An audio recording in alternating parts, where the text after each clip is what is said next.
వాస్తవం ఏంటి అంటే ఈ రోజు ఈ రాష్ట్రంలో పరిస్థితి 100 రోజుల్లో 6 గ్యారంటీలు అమలు చేస్తామని, అందులో ముఖ్యంగా రాహుల్ గాంధీ గారు మేము రాష్ట్ర ప్రభుత్వంలోకి వచ్చిన మరుక్షణమే మొదటి కేబినెట్ లోనే మరి 6 గ్యారంటీలకు చట్టబద్ధత కల్పిస్తామని చెప్పి ఇప్పటికీ 2.5 సంవత్సరాలు గడిచినా ఇంతవరకు చట్టబద్ధత కల్పించలేని మాట వాస్తవం.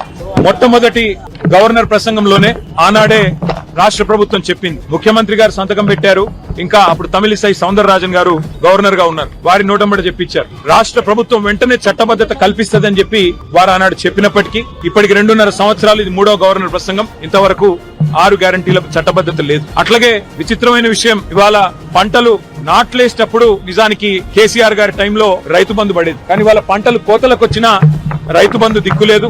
ఇంతవరకు రాష్ట్ర ప్రభుత్వం నుంచి ఒక స్పష్టత, ఒక సమాధానం లేదు. అందుకే రాహుల్ బంధు కాదు, రైతు బంద్ వేయండి, రాహుల్ కు 1000 కోట్లు, రైతులకు వెన్నుపోట్ల అని చెప్పి ఈ సభ సమావేశాల్లోనే, బడ్జెట్ సమావేశంలో తప్పకుండా నిలదీస్తాం.